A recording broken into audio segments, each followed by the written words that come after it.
একটি জ্বলন্ত কয়লা অন্যকে মারার জন্য হাতে তুললে আগে আপনার নিজের হাতটাই পুড়বে। রাগ ঠিক সেই কয়লার মতো।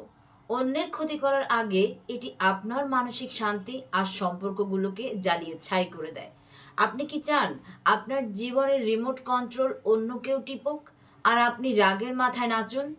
যদি নিজের জীবনের মালিক নিজে হতে চান, তবে আজকের এই ভিডিওটি আপনার জন্য। আসসালামু আলাইকুম বন্ধুরা। আমরা সবাই কম বেশি রেগে যাই, কিন্তু সেই রাগকে নিয়ন্ত্রণ করতে না পারলে জীবনটা বিষাক্ত হয়ে ওঠে। রাগ মানুষের বুদ্ধিকে গিলে খায় এবং তৈরি করে একরাশ অনুশোচনা। আজকের ভিডিওতে আমি আপনাদের সাথে 10টি এমন শক্তিশালী পয়েন্ট শেয়ার করব যা আপনাকে শান্ত থাকতে সাহায্য করবে। চলুন জেনে নেওয়া যাক কিভাবে এক মুহূর্তেই রাগকে জয় করে সারা জীবনের শান্তি বজায় রাখা যায়। নাম্বার 1, সেকেন্ডের ম্যাজিক বিরতি। যখনই মনে হবে মাথা গরম হচ্ছে, ঝটপট কোনো কথা বলবেন না। মনে মনে 1 থেকে 10 পর্যন্ত গুনুন অথবা একটা লম্বা শ্বাস নিন। এই সামান্য কয়েক সেকেন্ডের বিরতি আপনার মস্তিষ্ককে শান্ত হতে সময় দেয়। রাগের মাথায় বলা কথা তীরের মতো, যা একবার বেরিয়ে গেলে আর ফেরানো যায় না। তাই কথা বলার আগে এই ছোট্ট বিরতিটি আপনার অনেক বড় ভুল রুখে দেবে। নাম্বার 2, স্থান পরিবর্তন ও জলপান।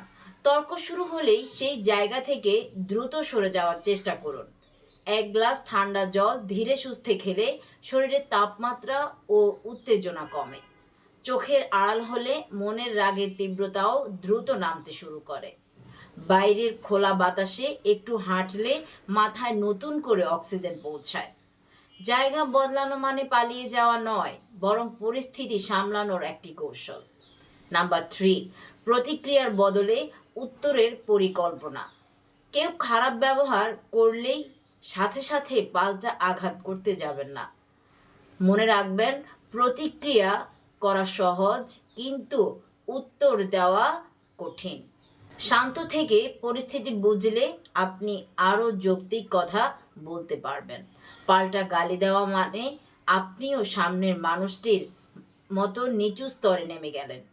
নিজের আভিজাত্য বজায় রাখতে শান্ত থাকাই হলো সব থেকে বড় বুদ্ধিমত্তা। নাম্বার 4, 5-5-5 নিয়মটি মেনে চলুন। নিজেকে প্রশ্ন করুন, এই ঘটনাটি কি 5 দিন পর আপনার মনে থাকবে, কিংবা 5 মাস বা 5 বছর পর কি এর কোনো গুরুত্ব থাকবে আপনার জীবনে? যদি উত্তর না হয়, তবে আজকের এই কয়েক মিনিটের জন্য কেন রক্ত গরম করবেন? তুচ্ছ বিষয়কে বড় করে দেখলে নিজেরই মানসিক ও শারীরিক ক্ষতি হয়। ভবিষ্যতের কথা ভেবে বর্তমানের রাগটাকে তুচ্ছ জ্ঞান করতে শিখুন।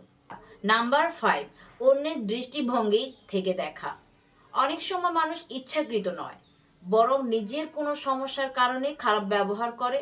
হতে পারে সামনের মানুষটির কোনো বড় মানসিক চাপে বা অভাবে ভুগছে। তার জায়গায় নিজেকে বসিয়ে চিন্তা করলে আপনার রাগের বদলে মায়া লাগবে।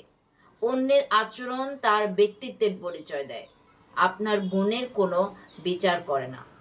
সহানুভূতিশীল হলে নিজের মন অনেক হালকা এবং শান্ত থাকে। নাম্বার 6, নীরবতাকে অস্ত্র হিসেবে ব্যবহার। সব তর্কের বা সব কথার উত্তর দেওয়ার কোনো প্রয়োজন নেই। মাঝে মাঝে নীরবতা হলো পৃথিবীর সব থেকে কঠোর এবং শক্তিশালী প্রতিবাদ। আপনি চুপ থাকলে সামনের মানুষটি নিজেকে নিয়ে ভাবার সুযোগ পাবে। অযথা চিৎকার করলে শক্তির অপচয় হয়, কিন্তু শান্ত থাকলে আত্মবিশ্বাস বাড়ে। বিচক্ষণ মানুষরা সবসময় যুদ্ধের ময়দান বেছে নেয়, সব যুদ্ধে জড়ায় না। নাম্বার 7, ক্ষমা করার মহানুভবতা।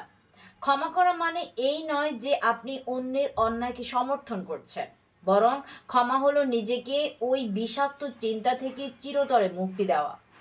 রাগ মনে পুষে রাখা মানে হলো বিষ নিজে খেয়ে অন্যের মরার অপেক্ষা করা। নিজেকে ভালো রাখার জন্য হলেও মানুষকে ক্ষমা করে দিতে শিখুন। শান্ত মনের মানুষরা ক্ষমা করতে জানে বলেই তারা ভেতর থেকে সুখী হয়।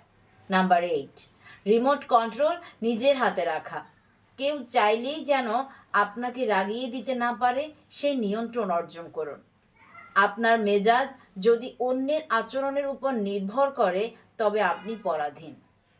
নিজের ইমোশন বা আবেগগুলোকে নিজের অধীনে রাখার চেষ্টা করুন সবসময়। মানুষ আপনাকে নিয়ে কি বলল তাতে আপনার কিচ্ছু যায় আসে না।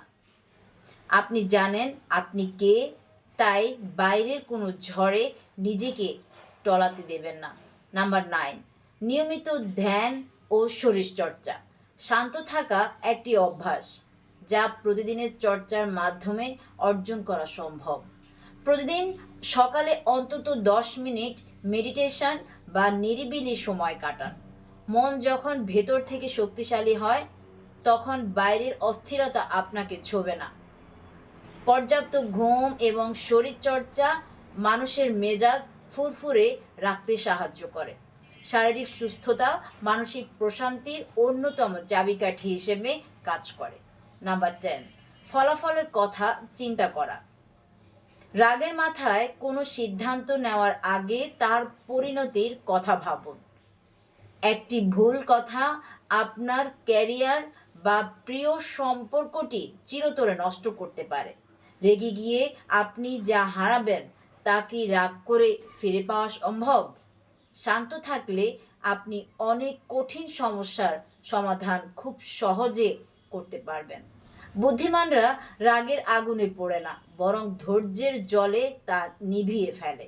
বন্ধুরা, রাগ আপনাকে সাময়িকভাবে শক্তিশালী মনে করালেও আসলে এটি আপনাকে দুর্বল করে দেয়। আজ থেকে আপনি যখনই রেগে যাবেন এই 10টি পয়েন্টের যে কোনো একটি মেনে চলার চেষ্টা করবেন। ভিডিওটি যদি ভালো লাগে অবশ্যই একটা লাইক, একটা কমেন্ট এবং চ্যানেলটি সাবস্ক্রাইব করতে কিন্তু ভুলবেন না এমন আরও ভিডিও পেতে।